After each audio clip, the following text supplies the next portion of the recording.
Hello all. Today we are starting with the first chapter of the accountancy for 12th grade, that is not non-profit organization. We also call it as not-to-profit organization. Okay, so these are the two terminologies which has been used, but both are same. So just to brief you about this chapter within few seconds. See, this chapter is all about few concepts which you have to know about what exactly is non-profit organization, and then there are few numericals, small numericals on what is receipts and payments, what is income and expenditure statement, and what is balance sheet. So these are the three numerical things which comes in this chapter, and before that we should see what are the topics or terminologies which we'll have. So we'll go one by one. That is, first one is the definition or explanation of non-profit organization. Let it be whatever here it is. I'll just give you a simple instance. See, there are two kinds of organization in the entire globe. One is the profit organization, the other one is non-profit organization. So we are not concerned about the profit organization, but we are concerned about the non-profit organization for this chapter. What is non-profit organization? Any company, any business, any organization in the planet or in the world, wherever it is globally connected, they will not deal or they will not run the business or they will not run the show to make profits. They have some revenues, but they don't make profits. So what is that revenues? What are those expenditures? What are those incomes they get? And what are the expenditures they have? Payments, receipts, all these things we'll be seeing in this chapter. So as I said, non-profit organization, the name itself is telling you they are not concerned about the profit, or they are not profit motive or profit oriented organizations. So which are those? You can see here, there are certain organizations which are formed not to earn profits, but to render services to the members and to the public. Such organizations are, I'll just mention here, you can see, first one you can say it as clubs. There are a lot of clubs, sports clubs, and so on of attorney clubs. So where they are dealing with the services for the members. Then comes the hospital industries. Yes, the hospitals, let it be government or the private hospitals, they are all service oriented. They are not profit oriented. Okay, so hospitals, then libraries, then colleges. Colleges I can say, libraries I can say, educational sector also. Let it be private or government again, but that also comes under the non-profit organization. Then comes the charitable or religious, obviously, or of course, charitable institute. The name itself is saying that they are there for the welfare of the society. Institution and literary societies, some intellectual societies, literary societies, cultural societies, etc. These are all called as non-profit organization. I repeat, these organizations are not profit oriented, but they are service oriented. Just the continuation of the same meaning, you can just see here. I just told you what clubs and other things. I'll just give an example. Service such as club provide sports and recreational facilities, hospital renders medical services, literary promotes arts and culture, and association rights protection of rights to the members. So this is the thing what I said just before. What are the different types of organization which are towards the non-profit organization? Okay. Now, this is, I hope you all read this. What is the main aim? See, every organization has its main aim or objectives. What is the main aim for this non-profit organization? So you can see here, organization is not, I'll just mention it here because it will be easy for you to know. That is, see here, these organizations are not to earn profits. Just now I told it is not to earn profits. They do not prepare trading account, profit and loss account. See, what is trading account? Trading accounts deals with the trade. That is, whatever the buying and selling activities which has happened domestically, internationally, or globally connected, all refers to the trading account. So that we are not doing here. Why? Because this non-profit organization does not deal with trade. First one. Second is profit or loss account. The moment I said it is not profit oriented, we will not open an account called profit or loss account. We are not concerned about profit or loss account. So this is also not concerned, and trading account is also not concerned. So what are this concerned now? See here. Please look at this. This slide is very important for you to go further. They still like to know whether the current incomes are sufficient to meet their current expenses. Because see, it's not about only earning profit, but at the same time, they should also maintain their business. They have to manage their business. For that, they need some revenues because they have expenditures. So, incomes and expenses which we have to find out. See here it is, income and expenditure account is what we have to find out. Next is, which is similarly as profit and loss account but not profit oriented. Next is the balance sheet is what we have to find out. Balance sheet, of course, you know, even if it is profit organization or even if it is non-profit organization, there will be such assets and liabilities of a company which will ascertain the balance sheet. Okay. So these are the two major things or two main accounts which we will open in or which we will do the numericals on this non-profit organization. Okay. Here it is, this entire slide. Please check this. Receipts and payment account is what we first do. What is receipts? What is payment? Receipts is what which is coming inside. Payments what you are liable to pay somebody, where you are outstanding, where you are liable to pay somebody. Income and expenditure. Yes, out of the receipts you earn some income. Income means whatever the returns after the deduction of taxes and other duties. Expenditure is, yes, you have office expenses, salary expenses, outstanding expenses, prepaid expenses. All these things comes under the expenditure account. Last and the final thing is the, see, these are the two things which we find out. Last and final thing is the balance sheet, as I said, assets and liabilities of the company. So these are the three accounts which we will find out in this chapter. So now let's get forward with one by one. Now while coming directly to the receipts and payments account, the first account which we have to know and the first account which we have to deal with. See, receipts and payments account is a mere summary of transaction appearing cash book. What is a cash book? In an organization, there will be a ledger book, cash book, journal book. In that, we are dealing about the cash book. So, what is this cash book? So, whatever comes in and comes out or goes out, what we say, in the real account, I think you know the golden principles of accounting. So, in that real account, what we are talking, so in that real account, this cash book shows about the receipts and payment of the current year or the financial year or the fiscal year, what we say. Okay. So, William Pickles, he described in thorough of what is receipts and payments. Receipts and payments account is nothing more than a summary of a cash book. It's a summary of cash book. That is cash and bank transaction. See, there are two things majorly. How can you buy a good or how can you buy a service? Either paying cash or either some banking transaction. Banking transaction can be check, can be online money, internet banking, mobile banking, ATM, debit card, credit card, all these things comes under the banking transaction. Whereas you can also buy through cash. So these two transactions, whatever happens in the cash book is what we call it as receipts and payments account, and even William Pickles also have said the same thing here. Okay. So as such, receipts and payments account is prepared at the end of the year. You can have a question here. Why always we go for the end of the year? Because as we say, it's a summary. It's a summary.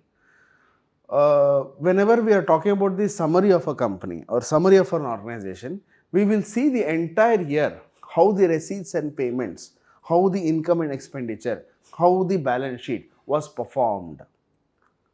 Because you can ascertain how was the company performance, you will ascertain how is the company's profit and loss, you will ascertain where is the company position, you will ascertain what is the company holdings. With all these details, with all these informations, we will go ahead for the next year. And very, very, very important thing which I have to tell it to you, we have something called as business year. here it is not mentioned, I am just giving an extra note, business year, or we also call it as financial year. In India, the financial year starts from April 1st to March 31st. So whenever I talk about end of the year, it is March 31st. We will do end of all the accounts, profit and loss, receipts and payments, income and expenditure, and the balance sheet. All these things comes under the 31st of August, and it has to close on 31st of March. So 31st of March, after that April 1st will start. So this is how the financial year or the fiscal year will happen. And there is also this rule what we have, can we skip the receipts and payments account or balance sheet, whatever the financial statements, can we skip all these things and can we continue for the next year and do it for once in 2 years or once in 3 years or once in 5 years? It cannot be done, because this has to tally with the monetary policy and fiscal policy of the country. There are two policies. One is fiscal policy, which has been prepared by the government of India and finance ministry, and the other one is the monetary policy, which has been prepared by the Reserve Bank of India, that is our central bank. So this has to get tallied there. To get the tallied account, you should be ending on the yearly basis. Yes, from 2012 and 13 onwards, there is a slight changes where we go for quarters, Q1, Q2, Q3 and Q4 quarters. So I will not go in detail about that, because that will be going outside the topic. So we will go, but usually, and 99% will go end of the year, that is on 31st March of every year. Okay. So some of the features also we have in receipts and payments account, that is, it's a real account. Just now I said it's a real account. Where did you find this real account? 3 golden rules of accounting. In that, the first golden rule was the real account. So real account talks about the receipts and payment. What is that? I think you must have heard in your 11th grade, because without starting that, no teacher will do. That is, debit what comes in and credit what goes out. I think you must have by hearted in the last year. So this is where we are following it now. I think you must have got the connection what you studied in 11th grade, how we are continuing it with the 12th grade. This is how it is. Because the real account what you found out there, that is debit what comes in and credit what goes out, this will be followed in this receipts and payment account. What is coming in? Receipts.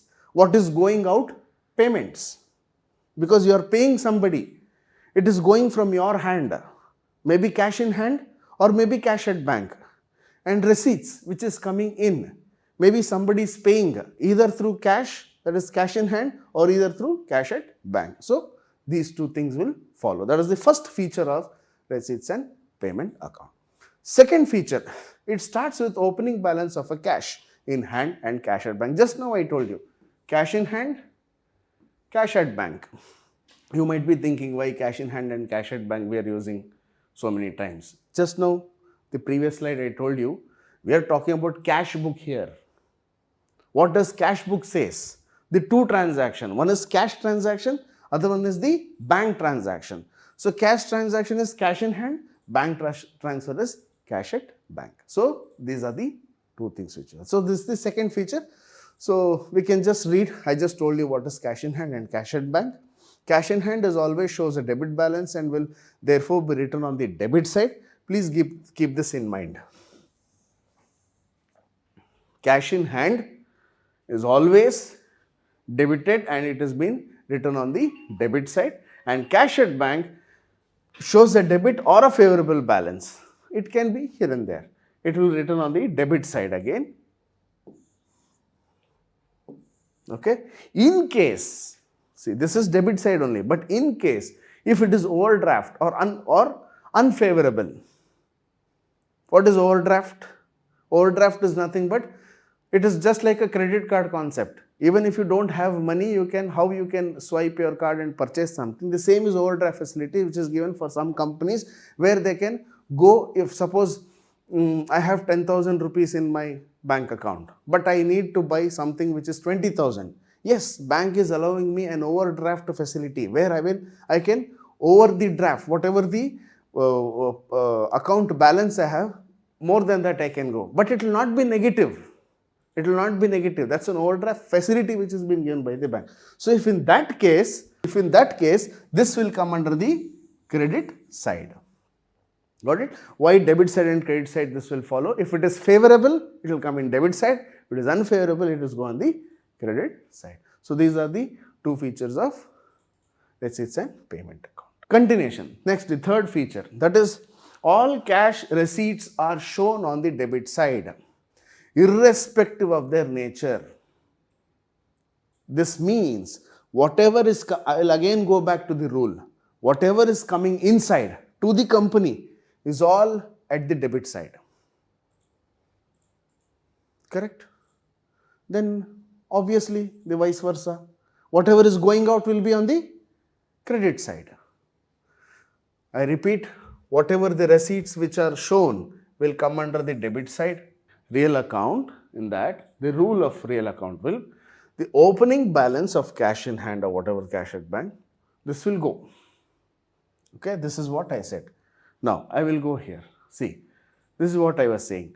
Whatever the receipts are there of the company, receipts is whatever it is coming inside, that will come under, okay, that will come under the debit side. But whatever is payments, where you have to pay somebody, pay your suppliers, pay your raw material clients, pay your customers, pay many other people who are they're connected to your business, maybe internally or externally, all these things comes under the credit side. Okay, so this is what you have to know. Next, the fifth feature, that is only the actual receipts and payments of cash is recorded. Non-cash items are not depreciation, outstanding expenses, accrued income are ignored. What is this? Why? This is also a transaction. This is also a transaction of any company or a business. So why it has not been recorded here? So this, see, there is something called as actual and unnatural things which happens in the transactions. First one is actual receipts and payment is what exactly is happening, what you are paying. Like for example, if you are paying salaries, that will come. If you have got a salary or if you have got some sponsors, then that will come in the receipts. So that is difference. Non-cash items is depreciation. Why will depreciation count? See, if a company has bought a car and they have used it for 2 years, okay, the car price when they bought was 5 lakh rupees. Just giving example with a smaller value, 5 lakh rupees was the car value. Okay. So 5 lakh rupees after 2 years, do you think it will be 5 lakh only, the worth of the car? No, there is some depreciation because you have used that car. It can be 3 lakh, 2 lakh, 50,000, whatever. Let us consider 3 lakh. Now 2 lakh, can you record in the payment that it has been spent from my side? No, you cannot do that. So depreciation will not be recorded because that is not actual payment or actual recent payment. Second one is outstanding expenses. You have not paid the rent for 6 months. Some office rent you have not paid. For some employee you have not paid 3-4 months salary. All these things are outstanding expenses. Again, that has not been considered because see, all these things basically we call it as contingent. What do you mean by contingent? Contingent liabilities means tomorrow it can come or it may not come. Tomorrow you can pay or it may not pay. That we call it as reserve for doubtful debts or bad debts. Not going too much there because that is not the concern here. So understand, only the actual receipts and payments has been recorded. Okay. Sixth feature is this account does not tell us whether the current income exceeds the current expenditure. This is actually, if you are asking me, this is a disadvantage because we will not get the actual picture here. Okay.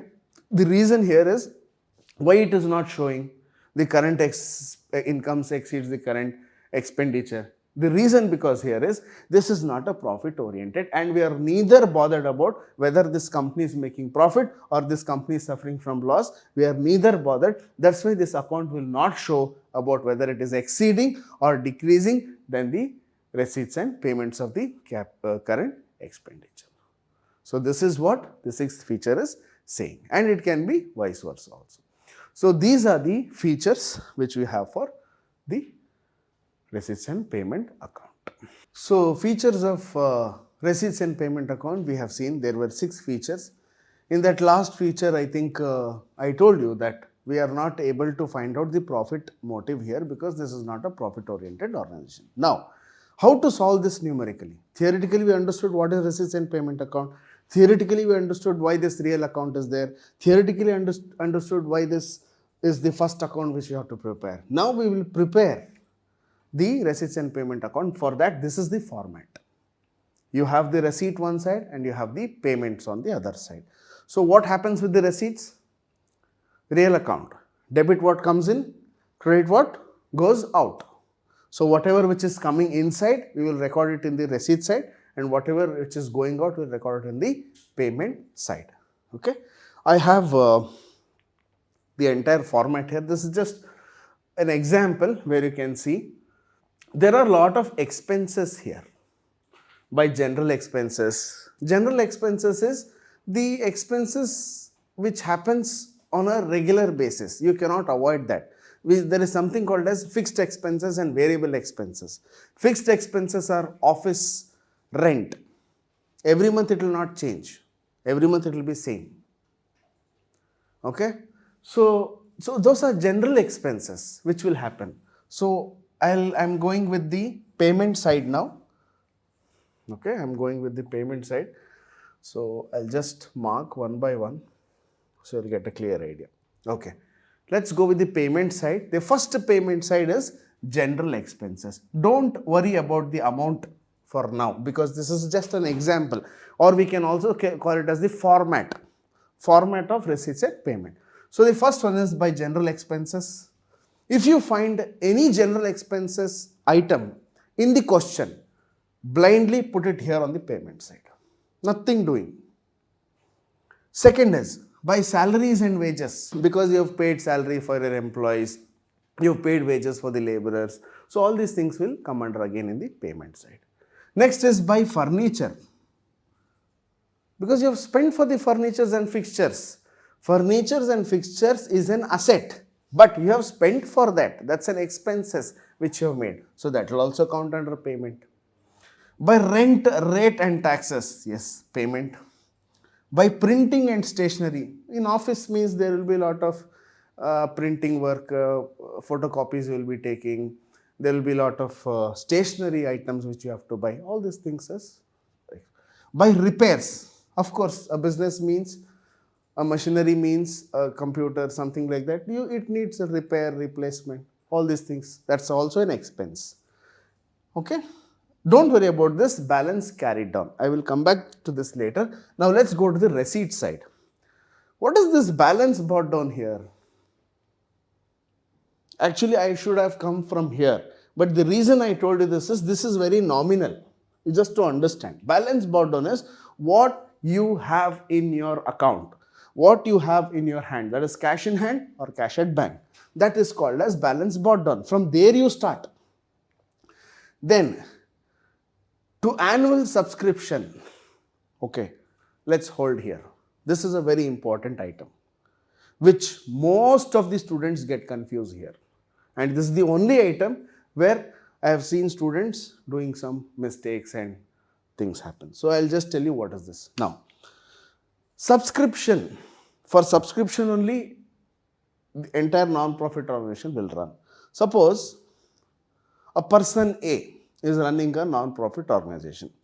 Let us consider that he is running a club, he is running a cultural club, something. So, person B wants to give something to that organization, a charity, a sponsor, or something like that. You cannot do it directly. According to the government format and according to the Company Policy Act of 1948 and 1956, which was amended at 13(a), you cannot do that directly. Why? Because annual subscription is you have to subscribe to be a member first. I'll give you one simple example. There are many knowledge-based materials which you get in the Google and internet and all. If it is really qualitative, then do you think you can simply go and download and keep it and just do like that? No, you have to subscribe first. You need to give your details. Who are you? What are you? What kind of a person are you? Why are you buying? For what purpose? All these things will be given. For that, you have to make a subscription. This subscription charge or this subscription fees is a fees which is been which a club or which a company will get every year. That's a regular revenue. It became a regular revenue. Correct? So everybody has to go with annual. See, annual subscription is usually some organization will have monthly subscription also. Some will have quarterly. Some will have half yearly also. But usually we go for annual subscription. So that is the important thing. So anywhere if you see subscription item in the question, put it on the receipt side. Next, life membership fees. Other than subscription charges, you have life membership fees. A person who is paying a life membership fees for some club or something, he will get most of the benefits to him. There are many benefits. He might get some deductions in the tax slab, some concern about the tax issues, and he will get some vouchers for his shopping and etc. That's all extracurricular. So life membership fees. Then entrance fees. Entrance fees is, yes, if you have to go and visit. Now we all know that in Dubai and in UAE, Expo 2020 is happening. There is an entrance fees.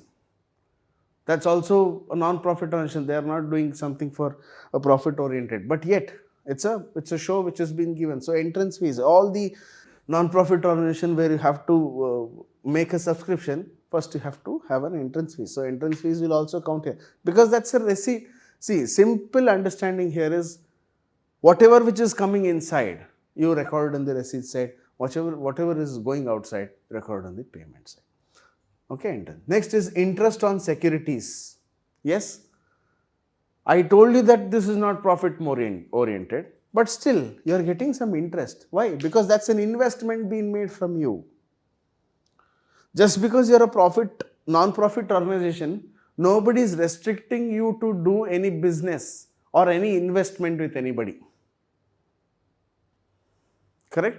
When profit organization can do the charitable work, the charitable institution can also do the investments. As simple as that.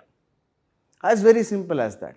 So they can also invest on securities, debentures, share market, foreign exchange market, money market, anywhere they can invest. Whatever the interest which they get for that securities, that is also a revenue. That's also a receipt which is coming inside. We'll record on the receipt side. Last item is sundry receipts. Okay, this is another direct question or direct item where you'll get the receipts, this thing you can write on the receipt side. So this is receipts and then we will come to the payment. See, these are the expenses I just showed you, but once after all you complete the receipts, you will go with the payments. So payments is by general expenses, salaries and wages, furnitures, rent, rate and tax, printing, stationery, repairs, and now I will come here. This I was left out. That is called as balance carried down. What is this balance carried down? As a simple logic, you started with 1,240, something in your cash in hand or cash at bank, and you had all these incomes and you had all these expenses. Okay, now let us total this. I think you can also total from your end. 1,240 plus 1,630, 250, 240, 180 and 50, which will come around 3,590. And if you calculate here, you will not get 3,590. You are getting 915 less. 915 less.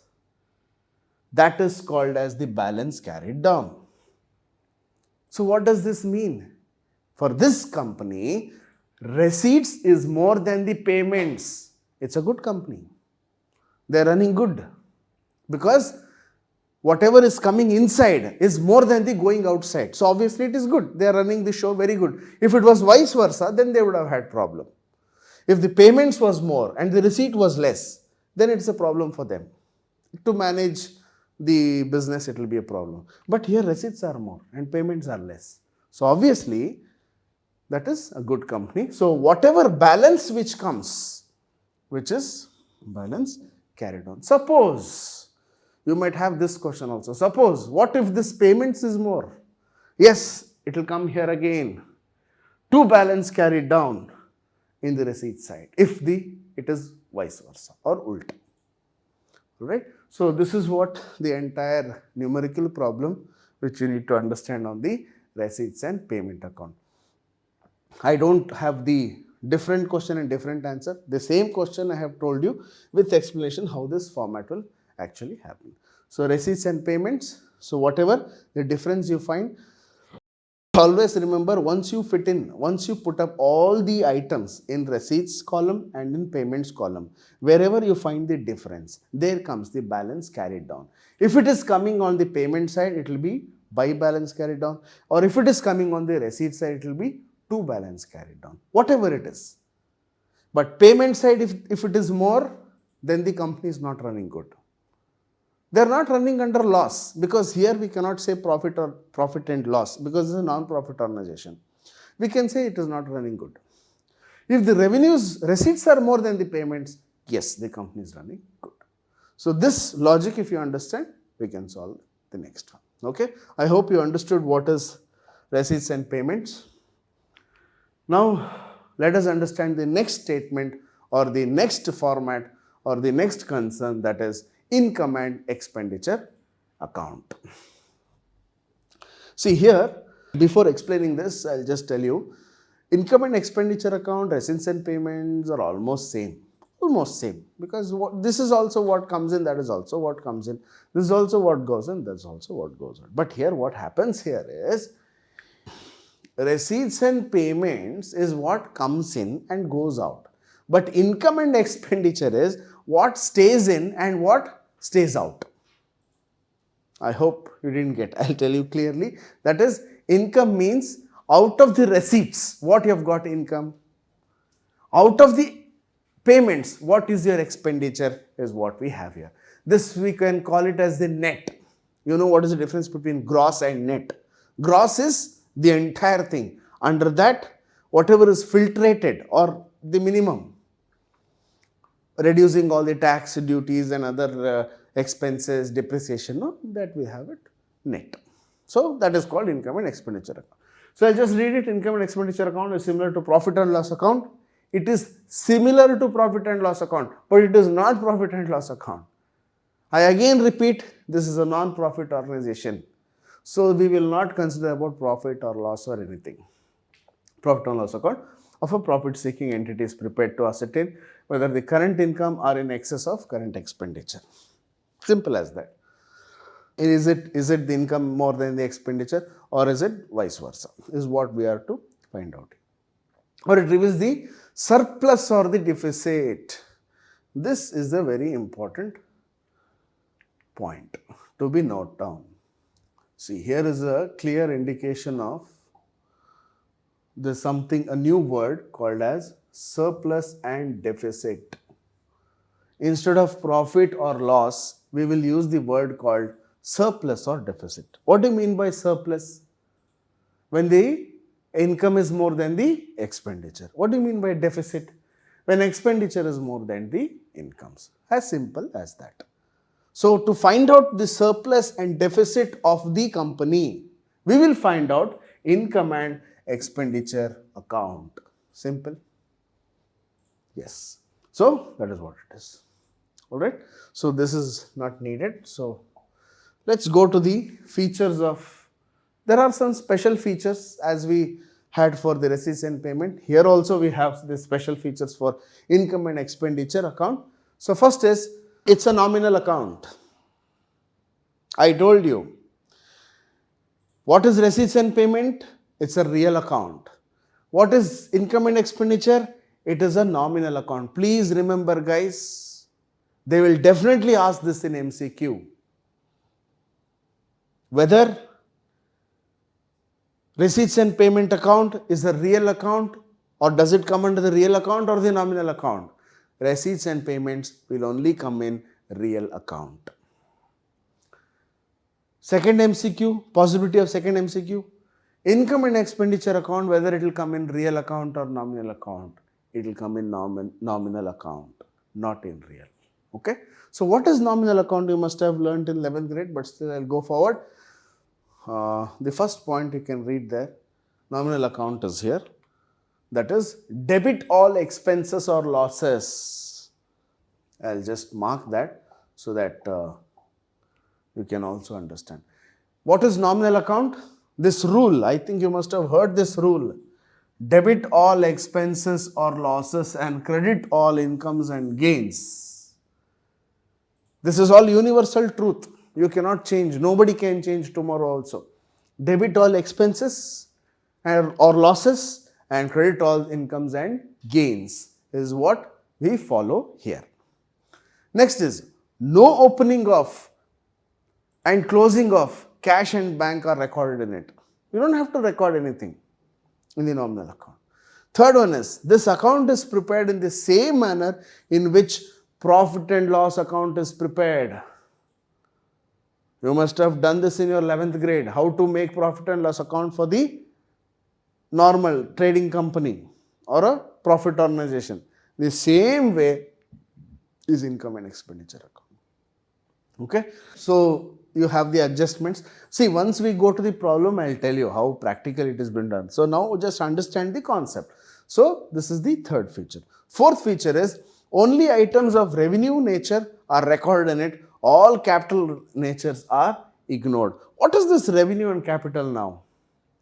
Revenue is what comes. See, there are two things actually basically which you have to understand. One is there is capital, another one is the working capital.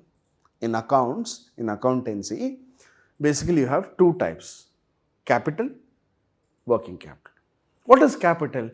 Capital is an item which has been invested at the starting of the business.